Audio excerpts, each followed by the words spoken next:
3 বছর আগে মাদক বিরোধী আইনে গ্রেপ্তার, বর্তমানে প্রেসিডেন্সি জেলে।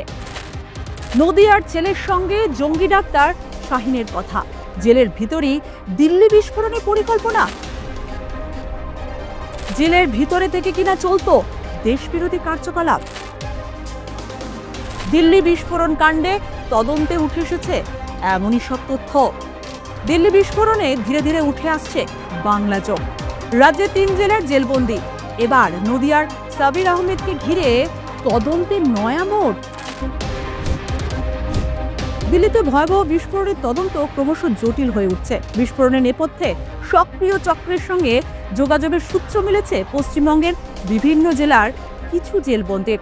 কেন্দ্রীয় গোয়েন্দারা জানাচ্ছেন, জেল থেকেই তৈরি হয়েছিল এক গোপন যোগাযোগের নেটওয়ার্ক, যার সুতো টেনে এখন উঠে আসছে নতুন সব নাম। তদন্ত সূত্রে জানা গেছে, উত্তর 24 পরগনা, দক্ষিণ 24 পরগনা ও হুগলি জেলার পাশাপাশি এবার যোগ মিলেছে নদিয়া জেলার সঙ্গেও।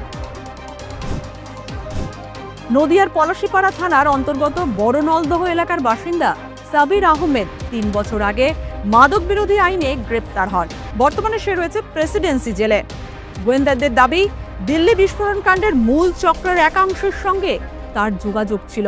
সেই সূত্রেই গত কয়েকদিন ধরে সাবিরকে জেরা করছেন রাজ্য ও কেন্দ্রীয় গোয়েন্দারা। তার মোবাইলে যোগাযোগ, জেলে পরিবেশে তৈরি যোগাযোগ এবং কারাগারের বাইরে থাকা কিছু সন্দেহভাজন ব্যক্তির সঙ্গে তার সম্পর্ক খতিয়ে দেখা হচ্ছে। জিজ্ঞাসাবাদের পর নতুন একটি তথ্য উঠে আসে, সাবির আহমেদের ভাই ফয়সাল আহমেদেরও নাম। সূত্রের দাবি, বিস্ফোরণ কাণ্ডে যোগাযোগ সংক্রান্ত তদন্ত এগিয়ে নিয়ে যাওয়ার জন্য ফয়সালকে জিজ্ঞাসাবাদের উদ্দেশ্যে এনআইএর একটি বিশেষ দল নিজেদের তত্ত্বাবধানে নিয়ে গেছে। ঠিক কি ধরনের যোগ তার থাকতে পারে তা জানতে তাকে দীর্ঘক্ষণ জেরা করা হচ্ছে।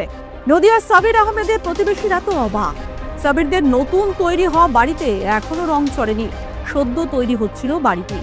এই বাড়িরই খেটে খাওয়া মেহনতি ছেলেটা জঙ্গি সংগঠনের সঙ্গে যুক্ত, ভাবতে গিয়ে অবাক প্রতিবেশীরা। এলাকায় ভালো ছেলে বলেই পরিচিত ছিল, কিন্তু গ্রেপ্তার হওয়ার পর থেকেই সাবিরের দুষ্কর্মের কথা জানা যাচ্ছে। মাদক পাচার থেকে কিনা জঙ্গিদের সঙ্গে আঘাত। দিল্লি পুলিশ ও কেন্দ্রীয় তদন্ত সংস্থার দাবি, বিস্ফোরণ কাণ্ডে জড়িত মডিউলটি বিস্তৃত ছিল দেশের বিভিন্ন প্রান্তে। যোগাযোগ ছিল বাংলাদেশ, পাকিস্তান, আফগানিস্তান সহ বিদেশি নেটওয়ার্কের সঙ্গেও।